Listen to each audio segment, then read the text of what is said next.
गांव में कबीर अंत्येष्टि योजना का लाभ नहीं मिल रहा है, सामाजिक सुरक्षा पेंशन का लाभ नहीं मिल रहा है। मुखिया आज भी सुरक्षा हेतु अपनी आत्मरक्षा के लिए हथियार का लाइसेंस मांग रहे हैं। कई दर्जनों मुखियाओं की हत्या हो चुकी है, लेकिन आज भी हथियार का लाइसेंस सरकार के द्वारा नहीं दिया जा रहा है। तो हम लोगों का ये लोकतांत्रिक तरीके से आंदोलन चल रहा है और इसमें सबकी भागीदारी है। मुखिया है, वार्ड सदस्य है, ग्राम सभा के सदस्य हैं, लोकसभा और विधानसभा, राज्य और केंद्र, और उसके बाद तीसरा भाग, 3 भाग में हमको चाहिए हिस्सेदारी।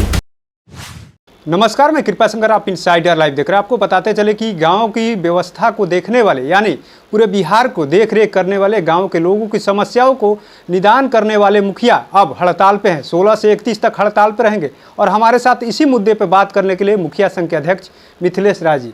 सर, आप लोग हड़ताल पे चले गए, गांव के लोगों को छोड़ दिया है, क्या होगा आगे? अब तो गांव के लोग को छोड़े नहीं है, गांव के लोग ही साथ में है, वार्ड सदस्य साथ में है, मुखिया जी तो है ही, और ग्राम सभा के सभी सदस्य हैं। गांव में जब योजनाएं का धरातल पर योजनाओं पर कोई काम नहीं हो रहा है, सरकार के पास, जो ग्राम पंचायत के पास कोई धनराशि नहीं है, जो जनहित की योजनाएं हैं, ग्राम सभा का महत्व दर समाप्त कर दिया गया है।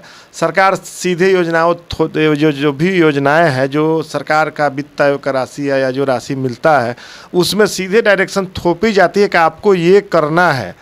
तो ग्राम सभा का महत्व है, नहीं तो गांव के लोग भी नाराज हैं। गांव के लोग कह रहे हैं कि भाई हम अपनी योजना को चयन नहीं कर सकते हैं। जब ग्राम सभा में गांधी जी का सपना था और गांधी जी के सपना को सरकार पूरा नहीं कर पा रही है, और लोकसभा, विधानसभा और ग्राम सभा, सबसे महत्वपूर्ण ग्राम सभा है, और ग्राम सभा में सीधे गाँव के लोग अपनी योजनाओं का चयन करते हैं, और जब योजनाएं अपनी चयन नहीं कर पाते हैं तो नाराजगी गांव के लोग में भी द्वारा चयन किया जा रहा है।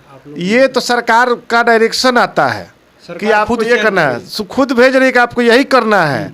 लेकिन ग्राम सभा कानून में साफ साफ है कि ग्राम सभा आपका सुझाव मान सकती है, आदेश आपका आदेश नहीं मान सकती है। आप आदेश ग्राम सभा को नहीं दे सकते हैं। वहाँ की जनता को चुने हुई जो प्रतिनिधि हैं, जीते हुए निर्वाचित प्रतिनिधि, वार्ड सदस्य हैं, मुखिया हैं, सबके अधिकारों में कटौती की जा रही है। नल जल योजना आज वार्ड के प्रबंधन समिति के जिम्मे था, चल भी रहा था। हम लोग राशि की मांग किए हुए थे कि भाई उसके में और राशि दी जाए ताकि नल जल योजना सुचारू ढंग से चले, और उसको पीएचडी के हवाले कर दिया गया। पीएचडी जिस प्रकार से पूर्व में काम किया था जग जाहिर है, और जो ग्राम पंचायतों के जिम्मे काम था, उस काम को किसी प्रकार से जो प्राकलन बना के दिया जाता था, निश्चित तौर पर उसमें आपको जो मेंटेनेंस कॉस्ट है नहीं जोड़ करके, और हमको बदनाम करने के लिए ग्राम पंचायतें सही ढंग से काम नहीं करती है।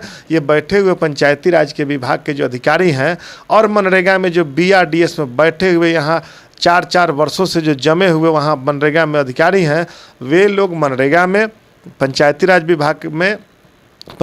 विभाग के अधिकारी, ये सभी लोग मिल करके पंचायती राज संस्थाओं को कमज़ोर कर रहे हैं। और माननीय मुख्यमंत्री जी से आप लोगों के माध्यम से हम लोगों का मांग है कि सोलर स्ट्रीट लाइट योजना आपकी असफल हुई है पंचायती राज के कारगुजारियों के कारण, उस पर पुनर्विचार करें और उसको ग्राम पंचायत के हवाले करें।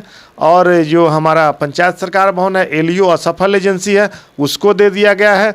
सफल एजेंसी ऑलरेडी हमारा 96% सफल कार्यक्रम था, कार्य चल रहा था, फिर भी उसे दूसरे एजेंसी को दिया जा रहा है। तो ये जो अन्य चीज़ें हैं, जो गांव में कबीर अंत्येष्टि योजना का लाभ नहीं मिल रहा है, सामाजिक सुरक्षा पेंशन का लाभ नहीं मिल रहा है, मुखिया आज भी सुरक्षा हेतु अपनी आत्मरक्षा के लिए हथियार का लाइसेंस मांग रहे हैं। कई दर्जनों मुखियाओं की हत्या हो चुकी है, लेकिन आज भी हथियार का लाइसेंस सरकार के द्वारा नहीं दिया जा रहा है।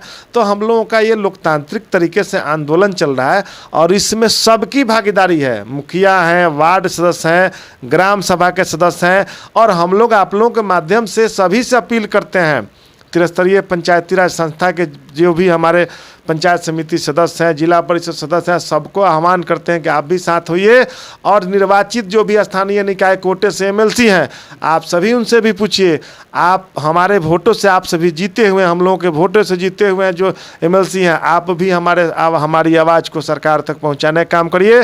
सभी माननीय विधायकों से अनुरोध है कि आप सभी भी हमारी आवाज़ को उठाइए। सभी दल के नेताओं से अनुरोध है कि हमारी आवाज़ उठाइए, चूँकि आप सभी का हम सपोर्ट, हम सभी मुखिया किसी न किसी रूप में मदद करते हैं, और आपसे मदद की बारी अब है। आप हमें मदद करिए, तब हमसे आप अपेक्षा रखिएगा। लोग तो आंदोलन कर रहे हैं, हड़ताल पे हैं, तो इस बीच आपके पास अगर गांव के लोग आते हैं तो उनकी समस्याएं कैसे सुनते हैं आप? नहीं, गांव के लोग जान गए हैं कि गांव में मतलब ग्राम पंचायत जिसको हम चुनाव जितवाए हैं, मुखिया और वार्ड सदस्य को, इसके पास कोई अधिकार ही नहीं है। आज के डेट में अधिकार में कटौती की गई है, इसलिए गांव के लोग तो हलकान है, परेशान है। कबीर दृष्टि का लाभ नहीं मिल रहा है, वृद्धा पेंशन, सामाजिक सुरक्षा का पेंशन का लाभ आपको 5 महीना से बाधित है।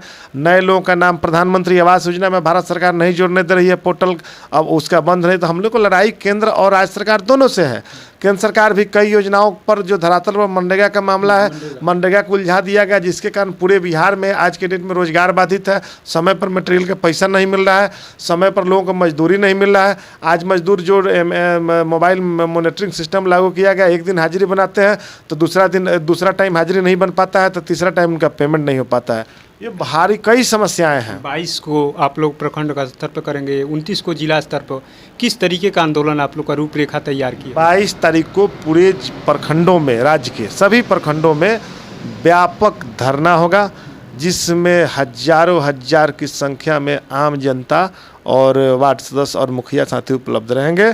और फिर जिला में भी उसी तर्ज पर आंदोलन किया जाएगा। अगर सरकार 31 तक हमारी बातों को नहीं सुनती है तो पूरे बिहार के मुखिया, हम लोग दूसरा चरण जो हमारा शुरू होगा उसमें हम फिर पुनर्विचार करेंगे, फिर विचार करेंगे कि क्या आगे रणनीति अपनाना है। हम बड़ी रैली भी कर सकते हैं, हम लोग आंदोलन बड़ा और कर सकते हैं, और उससे भी सरकार नहीं सुनती है तो सामूहिक रूप से हमारे मुखिया इस्तीफा भी देने का माननीय मुख्यमंत्री जी के पास काम करेंगे। इस्तीफा भी दीजिएगा? हाँ, इस्तीफा हम लोग मुख्यमंत्री जी को दे देंगे। मिले हैं कि आपका पंचायती राज के जो अधिकारी हैं मेहर कुमार सिंह, वही चलाएं। सभी पंचायतों का जो काम है उन्हीं को मुखिया मान लिया जाए, वही मुखिया बन के काम करेंगे। 31 के बाद आप लोग इस्तीफा देने के लिए तैयार? 31 के बाद नहीं, 31 के बाद अभी और आंदोलन करेंगे। उसके बाद सरकार नहीं सुनती है तब उसके बाद हम लोग का वो आगे का रणनीति, अभी हम लोग का आपस में बैठेंगे तो रणनीति होगा, इस पर आगे विचार किया जाएगा।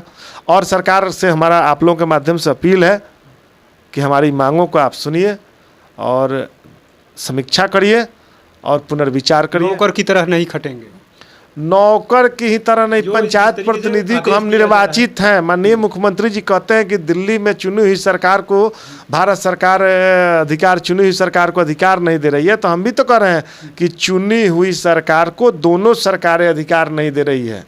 दोनों सरकार से मांग है, वित्त आयोग की राशि में हमारी हिस्सेदारी लोकसभा और विधानसभा, राज्य और केंद्र, और उसके बाद तीसरा भाग, 3 भाग में हमको चाहिए हिस्सेदारी, कि तीसरा भाग हमारा है, हमारा हिस्सेदारी होना चाहिए। राजस्व कर में, रेवेन्यू कर जो वसूली होता है उस राजस्व कर में, जीएसटी में हमारा भी हक होना चाहिए। हमारे ग्राम पंचायतों का, हमारे निवासियों का, हमारे लोगों का उसमें हक है। हकमारी नहीं हो, उसमें भी हमारा हक मिले।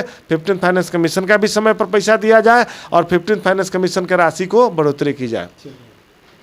तो आपने सुना किस तरीके से मुखिया संघ के अध्यक्ष हैं मिथिलेश राय। उन्होंने साफ कर दिया कि 16 से तो हम लोग हड़ताल पे हैं, 31 तक रहेंगे, लेकिन जिस तरीके से हम लोग की मांगों की कटौती किया जा रहा है, सुरक्षा व्यवस्था नहीं किया जा रहा है सरकार के द्वारा, दोनों सरकार से इनकी मांग है, और आने वाले समय में जिस तरीके से कटौती की जा रही, ये लोग सरकार का सुझाव तो मानेंगे लेकिन आदेश कतई नहीं मानने वाले हैं। और नौकर की तरह जिस तरीके से खटाने की काम किया जा रहा है, ये लोग खटेंगे नहीं। प्रतिनिधि हैं, चुन करके आए हैं, और आगे जिस तरीके से अगर सरकार का रवैया इनके प्रति नॉर्मल नहीं हुआ, एक तरीके से कि इनके पक्ष में नहीं हुआ सरकार का रवैया, तो आने वाले समय में 31 के बाद आंदोलन भी करेंगे और सामूहिक रूप से इस्तीफा देने के लिए बिहार के मुखिया तैयार हो गए हैं। तो ऐसी तमाम खबरों को देखने के लिए इनसाइडर लाइव देखते रहे।